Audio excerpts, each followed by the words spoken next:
En este vídeo vamos a ver la solución a la actividad 0100. Nos piden que de mi página de GitHub clonemos el repositorio Bouncing Balls. Copio la URL y ejecutando un git clone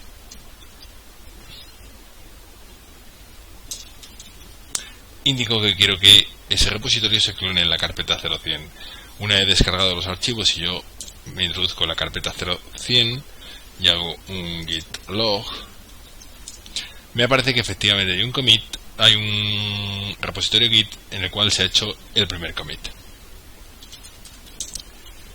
Vamos a BlueG, vamos a abrir ese proyecto. Recordad que utilizamos la opción Open non-BlueG. Aquí lo tenemos.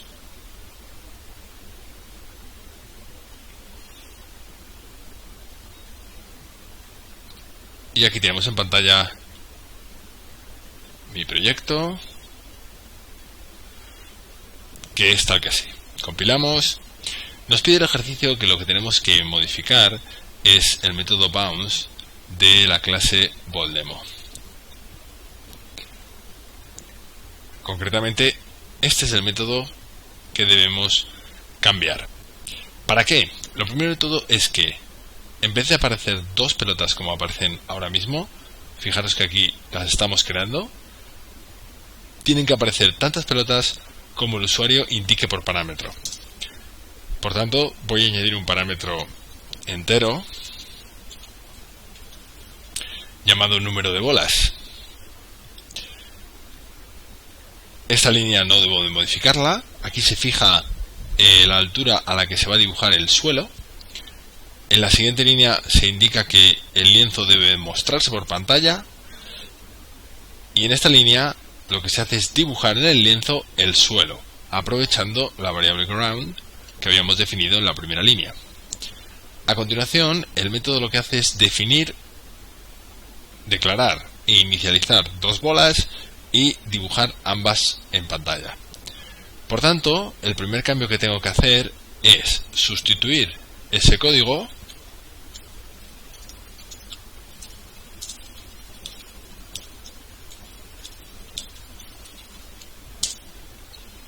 por un bucle que se va a repetir tantas veces como indique la variable number of balls.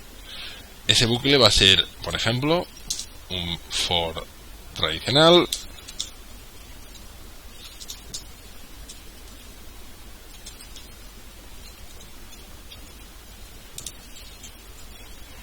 ¿y qué tengo que hacer en ese bucle? Bueno, pues en ese bucle lo que tendré que hacer es ir creando las bolas que forman parte de mi clase, de mi método, y ir pintándolas. Por tanto, creo un objeto de la clase Bouncing Ball llamado Ball, utilizo su constructor, y en el constructor de la clase Bouncing Ball lo que necesito, ¿qué es exactamente? Para verlo, me voy a la clase Bouncing Ball, cambio a la documentación y me dice que el constructor requiere un parámetro y otro que probablemente indiquen las posiciones, un parámetro que a la vista de su nombre indicará el diámetro de la bola, otro parámetro que indica el color de la bola, un penúltimo parámetro que indica la posición del suelo y otro parámetro que indica el canvas en el que se va a dibujar la bola. Si yo accedo a la documentación detallada de ese constructor, confirmo que efectivamente los dos primeros parámetros son las coordenadas horizontal y vertical, el tercero es el diámetro en píxeles de la bola, el cuarto el color, el quinto la posición del suelo y el sexto el lienzo donde se va a dibujar la bola. Por tanto, vuelvo a BallDemo y lo que voy a hacer es decirle que la bola se va a dibujar en el 50-50 con un radio, por ejemplo, de 10, un color azul, le paso mi variable ground para indicarle dónde está el suelo y le paso el atributo myCanvas para indicarle en qué lienzo se tiene que dibujar. Y a continuación invoco el método draw.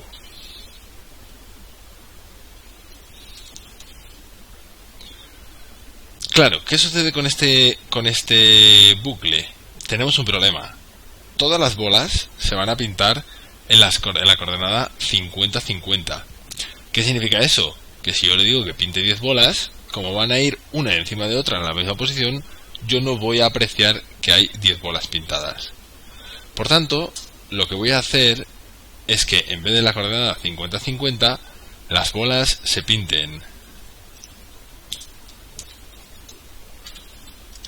en la coordenada 50 más 10 por i.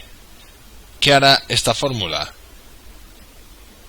En la primera iteración del bucle, cuando i valga 0, la coordenada en la que se pintará será en la 50. En la segunda, cuando i valga 1, la coordenada en la que se pintará la bola será 1 por 10, 10, más 50, 60. Vamos a comprobarlo. Aquí me falta number of balls. Vale.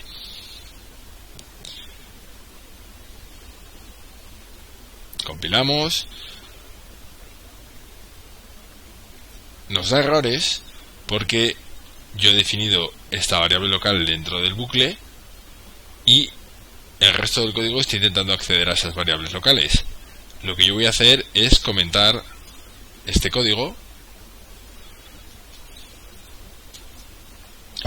y en principio, tal y como tengo yo ahora mismo el programa, mi método bounce lo único que debería hacer es dibujarme tantas bolas como el usuario indique. Compilamos, no hay errores, creamos un objeto de la clase BallDemo y ahora si invocamos el método bounce con 5 bolas, por ejemplo, ahí tengo mis 5 pelotas dibujadas una tras otra. Luego de momento estamos consiguiendo que las bolas se pinten. Ahora lo que tenemos que hacer es que las bolas se muevan. Si yo descomento este código, este es evidentemente el bucle que nos sirve para ir haciendo la animación. Fijaros que este bucle no termina. ¿Hasta cuándo? Hasta que finish se pone en true. ¿Cuándo se pone en true? Cuando alguna de las dos bolas del código original llegaba al final del suelo.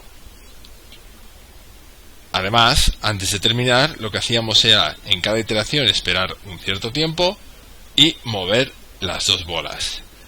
Esta espera es la que da la ilusión de que estamos animando las bolas. Es como en el cine. Hay una serie de fotogramas que pasan uno tras otro esperando un cierto espacio de tiempo entre ambos. Pues aquí lo mismo.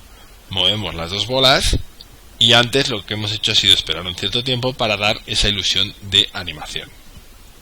Bien. Ahora ya no tenemos dos bolas. Tenemos un conjunto de bolas. Pero claro, las bolas que yo he creado están referenciadas por la variable ball y cada vez que yo creaba una bola, lo que sucedía es que esta variable ball perdía la referencia a el objeto creado anteriormente. Vamos a pensar esto de la siguiente manera. Voy a dibujar en pantalla como si esta parte fuera la memoria del ordenador.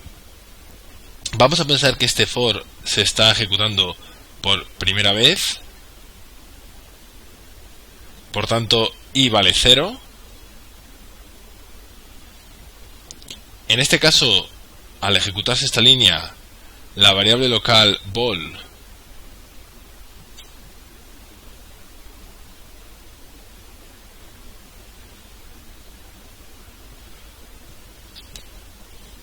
al ejecutarse el constructor se crea un objeto de tipo bouncing ball.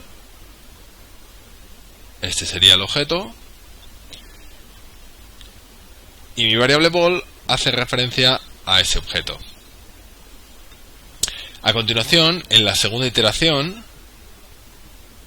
cuando i vale 1, lo que sucede es que se crea un nuevo objeto de la clase Bouncing Ball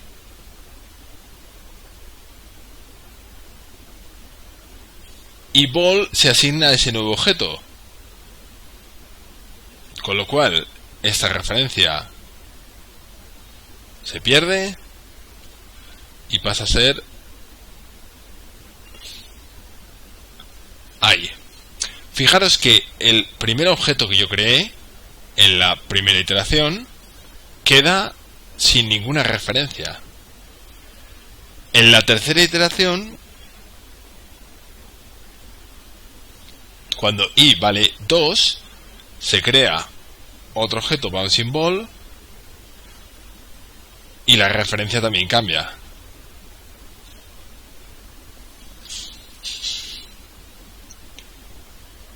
Fijaros que ahora hemos perdido la referencia a dos objetos. Por tanto, no tenemos manera de referirnos a estas dos bolas. ¿Qué es lo que tenemos que hacer? Lo que tenemos que hacer es definir en la clase BallDemo una colección, de tal manera que podamos ir guardando en esa colección las distintas bolas que creemos y, por tanto, tener acceso a todas las bolas creadas. Voy a utilizar un ArrayList, aunque podríamos utilizar cualquier otra de las colecciones vistas hasta ahora, incluido un array tradicional.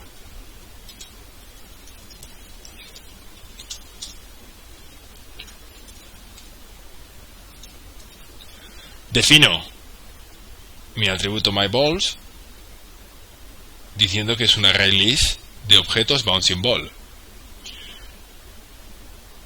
Fijaros que yo no voy a inicializar el atributo myBalls en el constructor de BallDemo, como solemos estar habituados a ver, porque yo no conozco el número de elementos que van a ir en Bouncing Ball. Aunque como es un ArrayList, no tengo problema.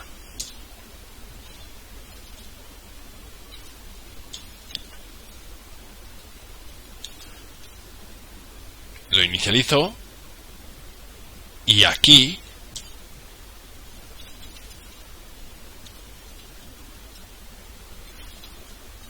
añado los elementos al ArrayList. Lo que os decía anteriormente de que no lo iba a inicializar en el constructor es en el caso de que utilicemos, en vez de un ArrayList, un array normal. Vamos a probar cómo sería con un array normal. Quito esta línea, ya no me hace falta, y defino que el atributo myBalls es un array de objetos Bouncing Ball.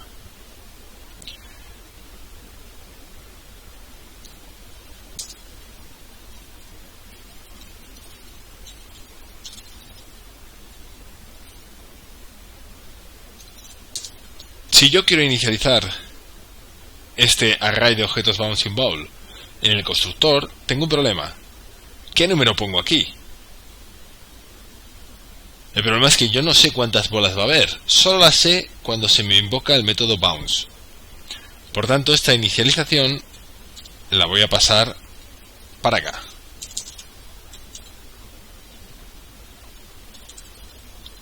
Aquí sí dispongo del número de bolas y es el que voy a utilizar para inicializar mi array tradicional.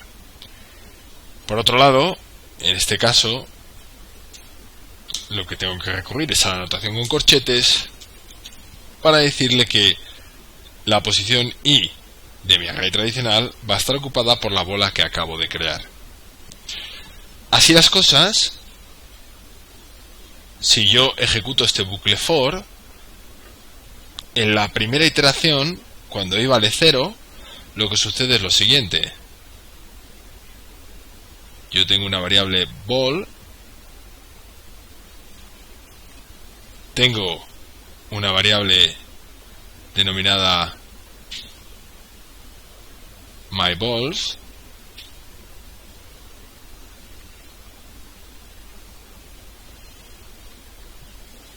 esta variable myBalls se ha inicializado a un array de objetos bouncing ball.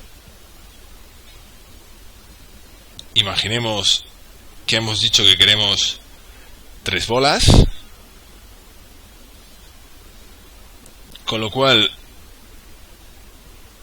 esta línea ha creado ese array con 3 posiciones.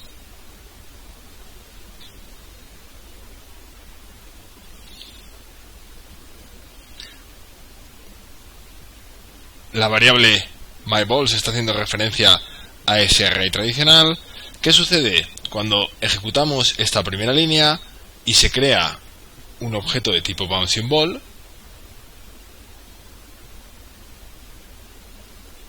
ese tipo de objeto bouncing ball queda referenciado por la variable ball,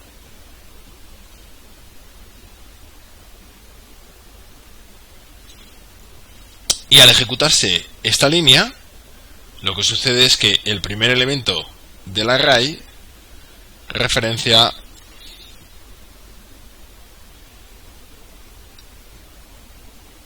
a ese elemento. Cuando se ejecuta la segunda iteración, e i vale 1, se crea un segundo objeto bouncing ball.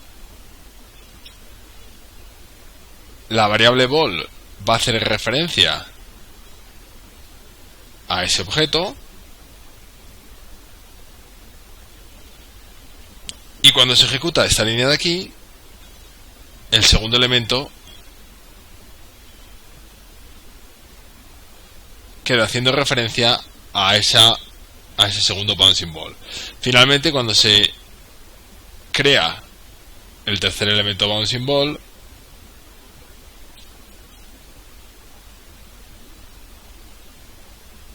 la variable ball referencia a ese tercer elemento. Cuando se ejecuta esta línea, el tercer elemento queda haciendo referencia a ese elemento, y por tanto tenemos acceso al primer elemento, al segundo elemento y al tercero, utilizando los enlaces del array tradicional.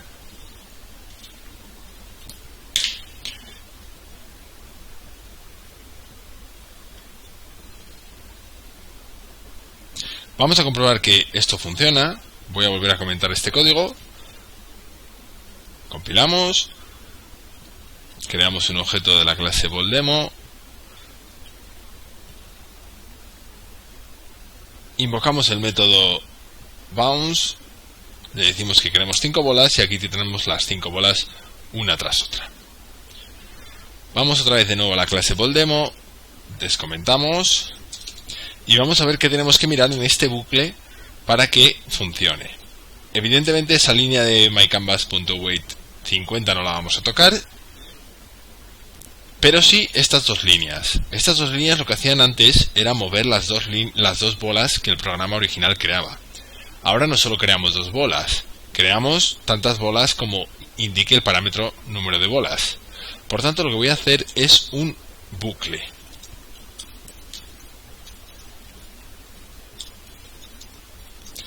¿Cuántas iteraciones va a dar ese bucle? Tantas como bolas haya en nuestro dibujo. Y en cada iteración que voy a hacer, voy a acceder a cada una de las bolas y las voy a mover. Elimino estas dos líneas. Comento esto de aquí, que si no me va a dar problemas. Compilo y voy a probar si este paso que he hecho es correcto. Invoco el método bounce. Le digo que quiero 5 bolas y fijaros, ahí tengo mis 5 bolas funcionando correctamente. ¿Qué va a suceder? Antes, cuando las bolas se salen del suelo, es decir, cuando pasan la línea negra, el método termina. Ahora no termina nunca. Aquí vemos la línea roja diciendo que mi método sigue ejecutándose. Voy a parar el método y vamos a estudiar por qué sigue ejecutándose. Evidentemente, la condición para que el bucle se termine que es que la variable local boolean de nombre finish pase a true, nunca ocurre, debido a que yo he comentado este código. Con lo cual voy a descomentarlo y me voy a fijar en qué hace este código. Lo que hace este código es que comprueba la posición de cada una de las bolas, y si esa posición en el eje X es mayor que 550, entonces cambia mi variable booleana para que el bucle termine. Me voy a aprovechar de que ya tengo este bucle for que me recorre todas las bolas para comprobar para cada una de ellas, según la mueva, si ha llegado al final.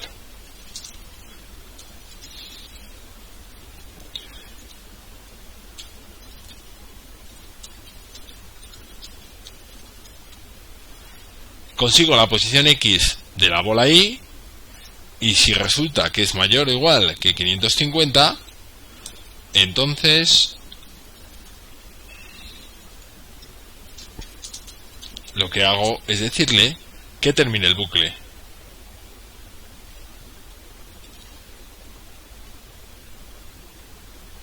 Voy a copiar el comentario y lo voy a situar aquí.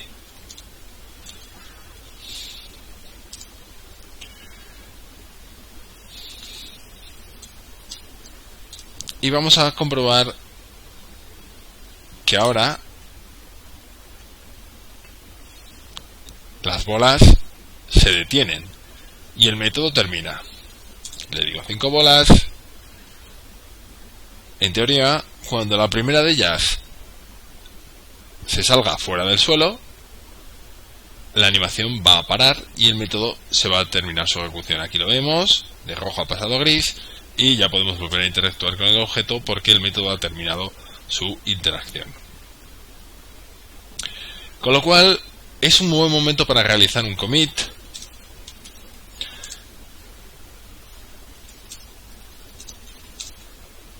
Me dice Git que ha cambiado mi clase .java, Boldemo, y también se han añadido el directorio doc. Esto es debido a que hemos generado documentación y por tanto en el directorio 0100 se ha creado una carpeta doc donde está la documentación de la clase bol.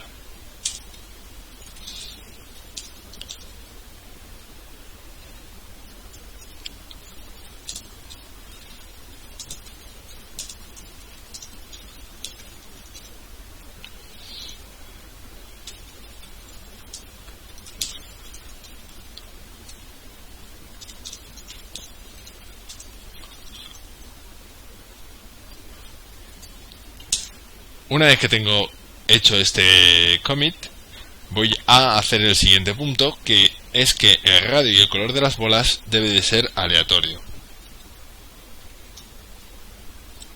Fijaros que yo aquí estoy diciéndole siempre el mismo radio, siempre el mismo color. ¿Cómo consigo que el radio y el color sean aleatorios? Para cambiar el radio, lo que voy a hacer es importar la clase random.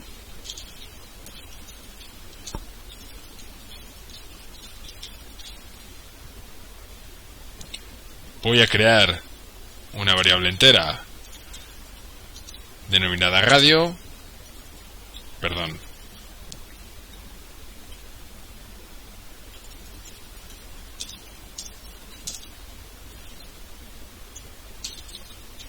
Voy a crear una variable denominada aleatorio de tipo random. Y ahora sí voy a crear una variable denominada radio,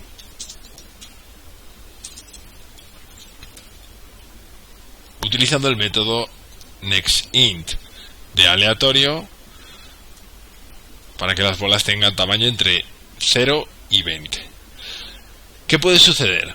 Ahora mismo esta línea se me está ejecutando tantas veces como iteraciones lleva a cabo este for, lo cual no tiene mucho sentido. Lo que voy a hacer es sacar esa línea fuera y ahora la siguiente cosa que no me cuadra demasiado es que, dado que este método nextInt me va a sacar valores entre 0 y 20, podría tener bolas con un radio 0. Para evitar eso, lo que voy a decir es que las bolas como mínimo van a tener un radio 5 y luego un valor aleatorio entre 0 y 19. Si yo ahora mi radio lo cambio por la variable radio, cada vez que este for dé una vuelta, radio va a tomar un valor diferente que va a ser usado en la construcción de la bola. Vamos a ver si efectivamente funciona correctamente. Creamos un objeto de la clase BallDemo.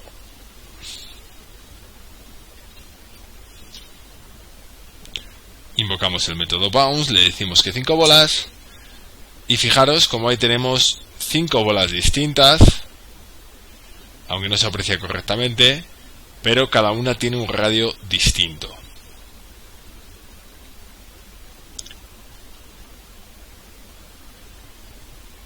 Si yo este 10 lo cambio por 30, me va a permitir apreciar mejor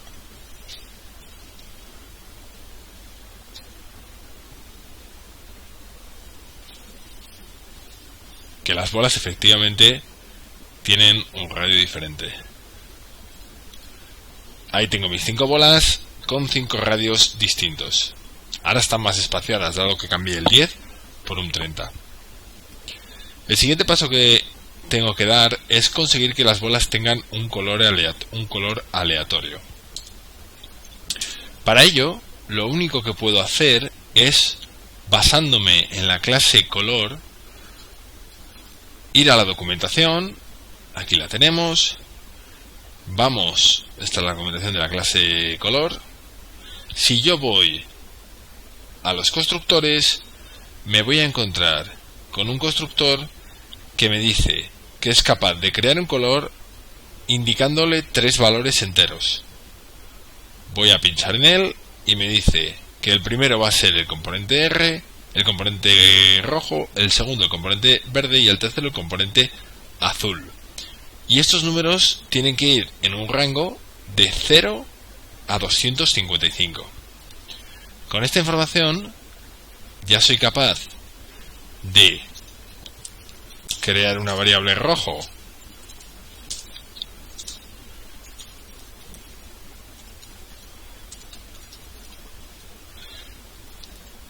que vaya desde 0 a 255, tal y como nos dice la documentación. Fijaros, 0 a 255. Por eso yo he puesto 256. Creo una variable green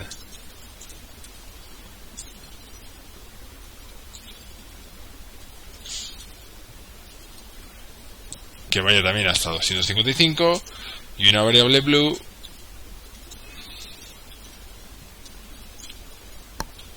que vaya hasta 255. Y ahora lo que voy a hacer es crear un objeto color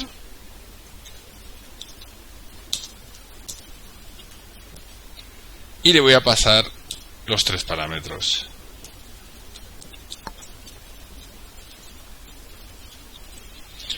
Como estos parámetros son obtenidos en cada iteración del for de forma aleatoria, cada uno de estos colores en cada una de las iteraciones va a ser diferente. Por tanto, si yo aquí color blue lo sustituyo por color, en principio las distintas bolas deberían aparecer con distintos colores.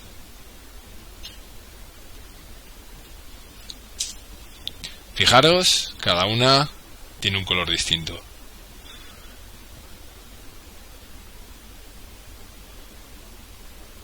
Si yo lo ejecuto otra vez y le digo que hay 10 bolas, fijaros que cada bola aparece con una combinación diferente.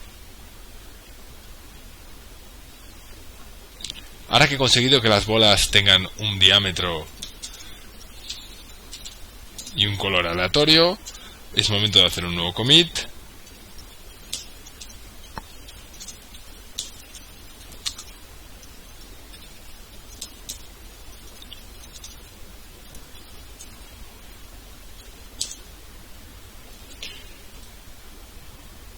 Y finalmente, para terminar el ejercicio, lo único que necesito es que las bolas aparezcan en posiciones aleatorias de la mitad de la pantalla hacia la izquierda.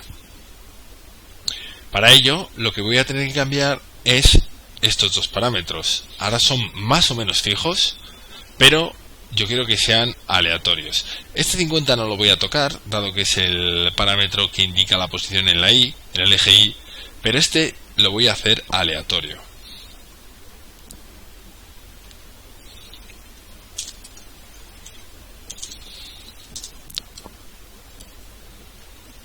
Posición X.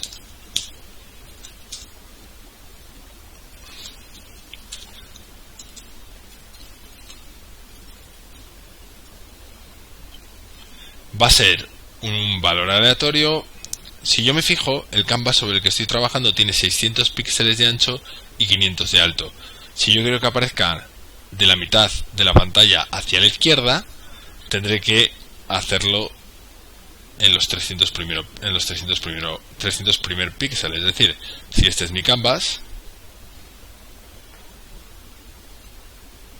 de aquí a aquí tenemos 600 píxeles. Por tanto, para que aparezca en esta zona, yo tendré que elegir un valor que esté entre 0 y 300.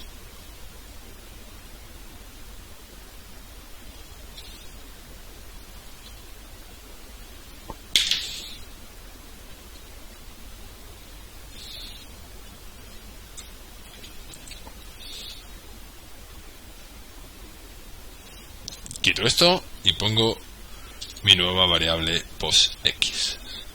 Vamos a compilar. Perdón. Así está bien.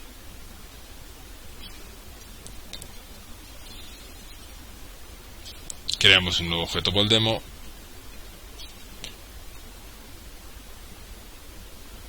Invocamos el método bounce. Le decimos que queremos 5 bolas y ahí nos aparecen las 5 bolas en posiciones aleatorias. Fijaros que en cuanto la primera llega al límite, la animación termina. Momento de hacer el último commit.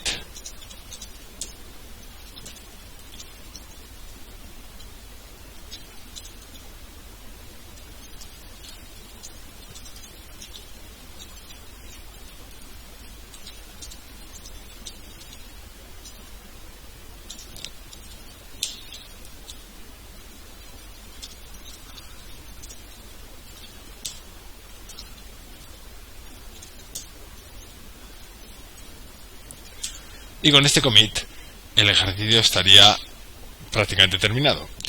Lo único que quedaría sería subir el proyecto a GitHub. Para ello, si yo ejecuto git remote -v, me dice que el término origin está asociado a este repositorio. Fijaros que este repositorio es el repositorio de la cuenta de Miguel Bayón. Lo que yo tendría que hacer sería decirle que origin desaparezca. Para eso ejecuto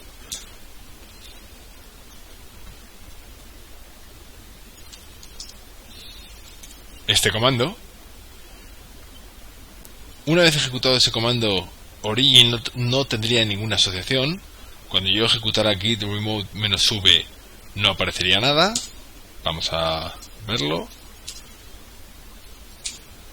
Ahí no aparece nada. Y ahora lo que tengo que hacer es git remote add origin, y lo que tendría que especificar a continuación sería la URL de mi repositorio, no del de Miguel Bayón, sino del usuario que estuviera, del alumno que estuviera creando este proyecto.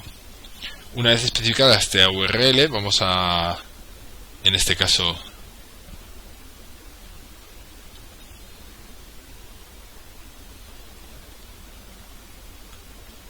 dejar la URL que estaba antes.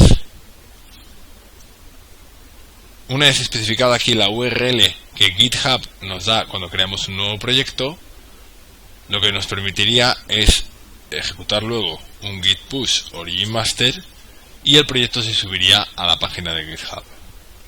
Con esto el ejercicio 0100 quedaría terminado.